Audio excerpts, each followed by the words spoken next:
Reverend Moyer, you were pastor of Community Presbyterian Church in Dunleith for 46 years, is that correct? Yes, correct. And then you were president of the Wilmington NAACP from 1960 to 1964. How did you get involved in civil rights? Were you involved before you came to Wilmington, or did it really happen after you graduated from Lincoln? No, I definitely was involved at an early age because early on, we lived in Cleveland, Ohio, when my father inherited property from his uncle. We came back to Tennessee, and on the bus, I sat up front, and my mother said, "Come on, we got to go to the back." I said, "For what?" She said, "Well, you're down here now. You can't sit anywhere you want to." So I said, "I don't see why." And I sat back there as a young person trying to puzzle out why. In Cleveland, I could sit wherever I wanted, but here in Tennessee, I didn't. And then when you went to the stores, if you tried on something at the stores downtown, you had to buy it, whether it fitted or not. And then there were certain stores you couldn't go in. And I remember my dad wanting to get credit because at graduation time from high school, he wanted to get me suit, shoes, and all that stuff. They did not let him take out any credit cards. And so all this time, I was smoldering inside about the unfairness of it, and it carried over even as I went off to school because I still saw it happening. Take, for instance, even at Lincoln University, we drove down and we passed a restaurant in Maryland, and they had the audacity to have a sign in the window, "No dogs or niggers allowed." Now, you know. Now, there also, during that time, were active Ku Klux Klanners in our area. They made the mistake of coming on campus, burning a cross, and the guys poured out of their dormitory rooms, and when they went down there, they picked up those white sheets, and I mean they were on the run, and they never came back. We shall not be moved. I remember that when I read a portion of Abraham Lincoln's biography, he saw the mistreatment of a young black by a white slave owner. And he stated, "If I ever get a chance to hit that thing, I'll hit it hard." And he was talking about segregation and discrimination. And it pretty well became a byword for me also. So I moved into it without any fanfare, but a great deal of determination that I may be one, but I could do something. We shall not be moved. Now, what year did you come to Wilmington? It was 52, for the simple reason that even before I had graduated from Lincoln, I was coming over to try to knock on doors and start the church. Could you reflect for me for a moment on what it was like racially in Wilmington and Delaware in the 1950s and 60s?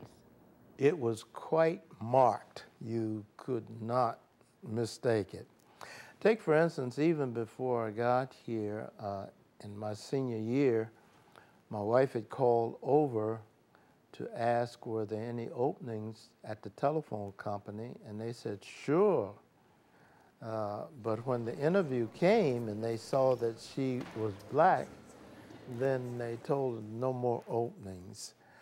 The way we attacked that was that we got signatures from 3,000 people who said that they did not need the services unless we were represented in their company. And I remember the person that I dealt with at the telephone company, his name was Ned Hankins. At first, he was very, very uptight with me. He said, what do you want us to do? Fire our white people and hire black? And I said, no, just that when openings come up, that our people would be considered. And so he asked, would I find a person? And I went to Nancy Hill, who was then at the Wilmington Library, and asked Nancy would she be willing to subject herself to, I'm sure, a great deal of abuse and ridicule and snubbing. And she said she was willing to try. And she was so gracious that when she moved up, Ned Hankins came to me and said, can you find some more people like Nancy? I said, we have quite a number of them, but I'm not going to get them for you. I said, I don't do that for the white persons when you hire, so why should I do it? And so he accepted that, and he was true to his word. He did go forward on hiring blacks. In the hospitals, actually, they had white and colored, as they call them, drinking fountains. No white and black could stay in the same rooms together. Now, the movies even. The white movies, you could only sit in the balcony. And consequently, we decided we were going to picket. And we did.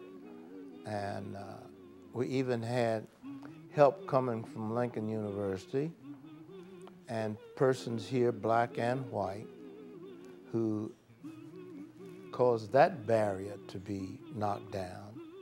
At Woolworth, you could not even sit at the counter after you bought whatever. You had to take it out. Plus, they had no clerks. And so we set in on them. We have pictures showing where we just picketed in front of them till they cried, okay, we will. Then the restaurants. I remember in restaurants where the students generally frequented. And when we sat down, the waitress came and poured water on my head and said, oh, excuse me, said the pitcher slipped. And then handed a menu of soda for $2, a hamburger for $5. I mean, they just went back there and made up a list of things. And so we picketed there too until they changed that policy. Hallelujah, hallelujah, hallelujah, hallelujah.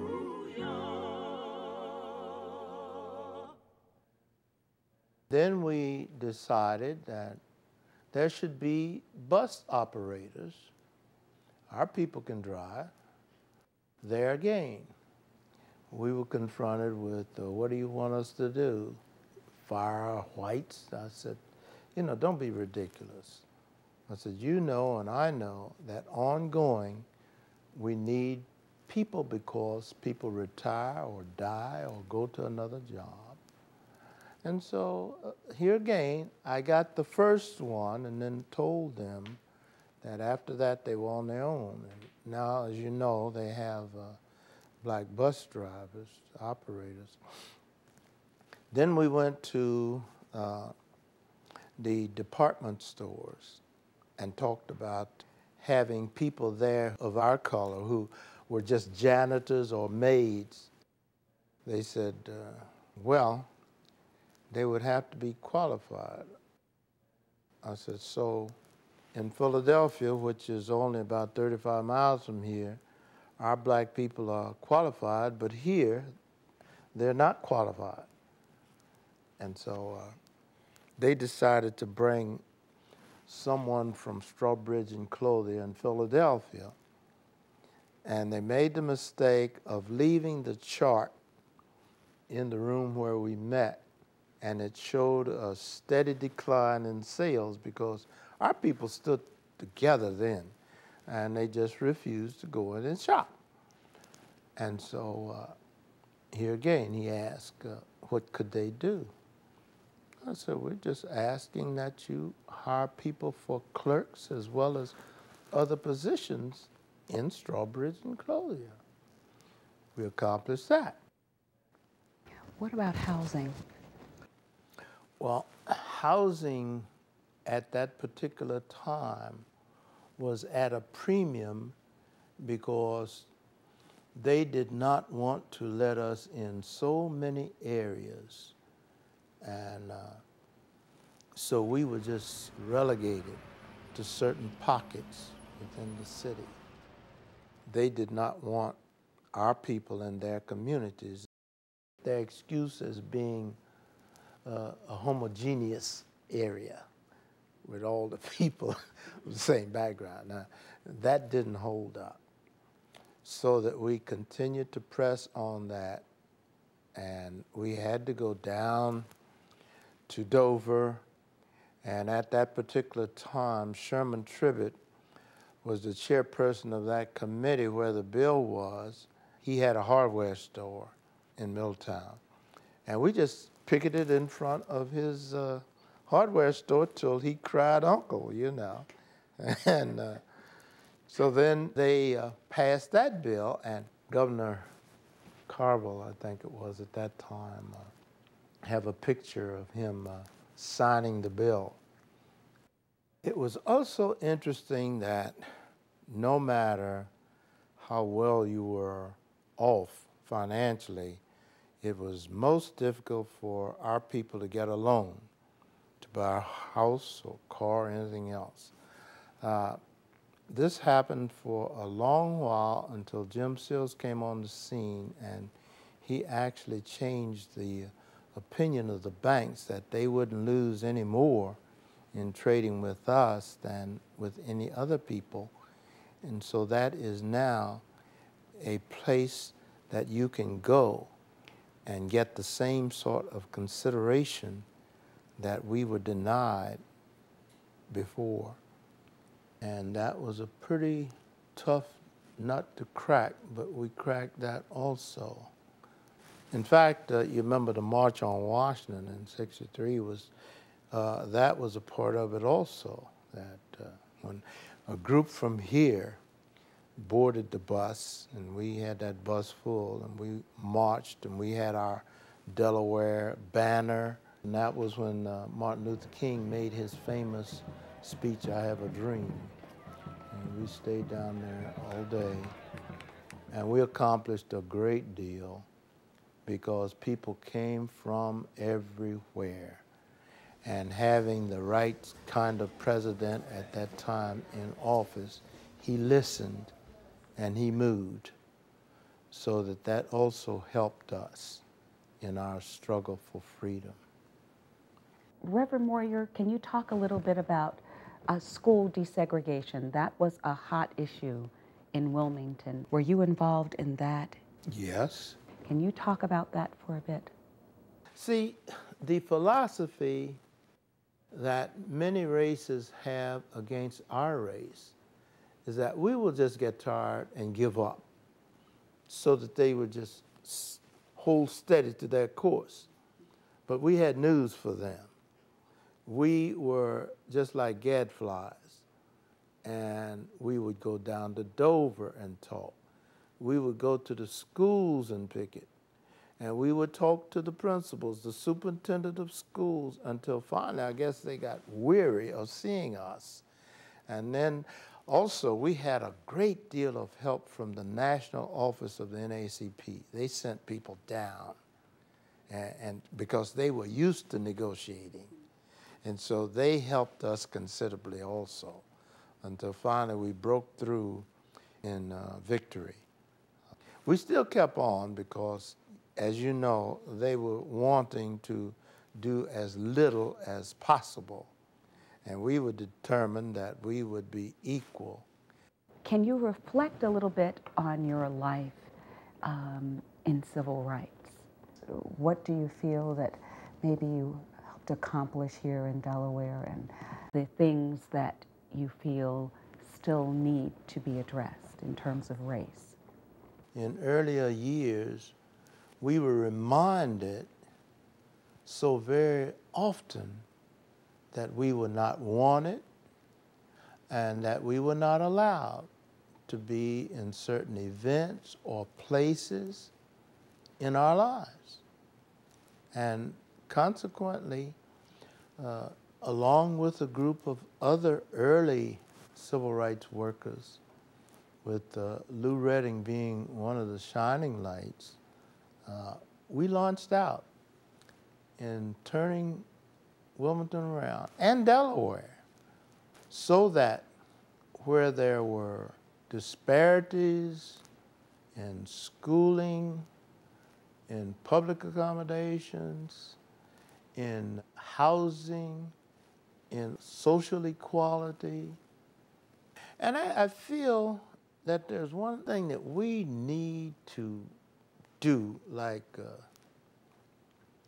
the songster Brown, I'm black and I'm proud, you know.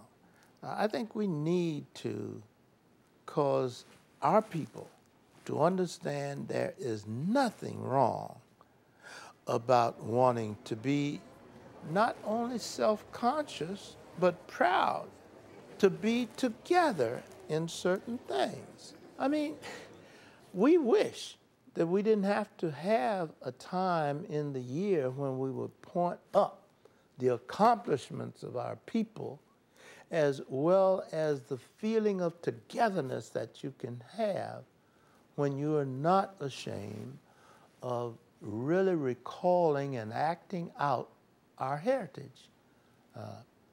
Now, our young people, because some of them have not been through that period, it is not real to them, so that they have gotten the point that they have arrived.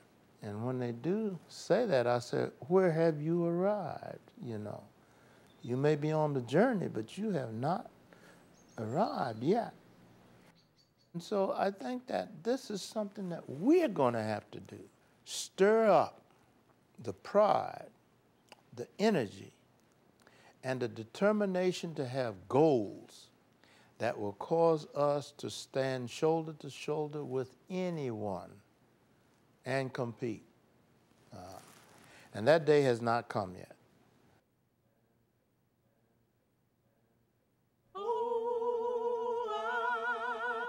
Woke up this morning with my mind, and it was stay on Jesus. Woke up this morning with my mind, and it was stay on Jesus. Woke up this morning with my mind, and it was stayed on Jesus. Hallelujah, hallelujah, hallelujah, hallelujah, hallelujah.